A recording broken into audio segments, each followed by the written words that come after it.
Defending himself in the face of allegations of his involvement in Vyapam Madhya Pradesh Professional Examination Board scam, ABVP leader Vishnu Dutt Sharma today hinted over the involvement of Digvijay Singh in scam by saying that one of the main accused of the Vyapam scam was appointed by the Congress General Secretary during his regime in Madhya Pradesh. ABVP National General Secretary Sharma said that it was Digvijay who had appointed one of the main accused, Nitin Mohindra, in 1995.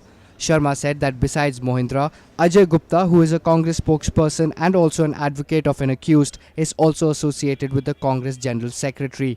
He said that all these facts are pointing towards the involvement of Digvijay Singh.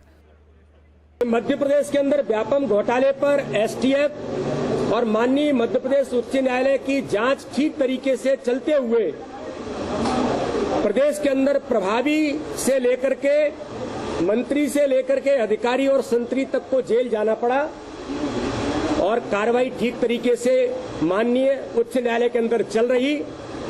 लेकिन आज मैं आपके सामने जो तथ्य रखना चाहता हूं कि माननीय दिग्विजय सिंह इस पूरे घोटाले को मैं मुख्य आरोपी नितिन मोहिंद्रा को बचाने और अन्य आरोपियों को बचाने का प्रयास का एक षड्यंत्र उन्होंने रचा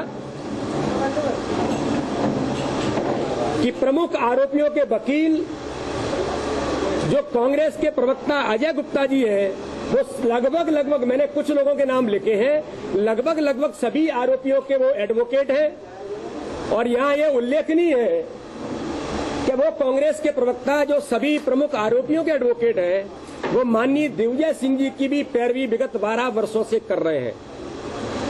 इसलिए यहां पर यह उल्लेखनीय है कि दिग्विजय सिंह आरोपियों के एडवोकेट और आरोपी मिलकर के व्यूह रचना रचकर कि कैसे इससे न्यायालय का और एसटीएफ की जांच को कैसे प्रभावित किया जाए, इसलिए अनर्गल आरोप अन्य लोगों पर लगाकर इस जांच की दिशा को बदलने का प्रयास उन्होंने किया है।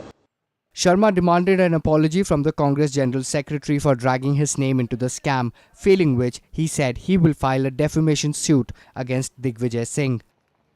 लेकिन किन्हीं इशारों पर राजनीतिक षड्यंत्र के तहत जो दिग्विजय सिंह जी ने मेरे नाम को बिचौलिए कहने का प्रयास किया, ये अत्यंत दुर्भाग्यजनक है और मैंने इसकी कड़ी आलोचना की है। और मैंने इसके अंदर कहा है कि 7 दिन के अंदर उन्होंने माफी नहीं मांगी तो अखिल भारतीय विद्यार्थी परिषद का पूर्व महामंत्री होने के नाते और आज भारतीय जनता पार्टी के कार्यकर्ता होने के नाते मैं कहता हूं कि मेरा सार्वजनिक जीवन और रहेगा, इसको आप लोग भी देखेंगे।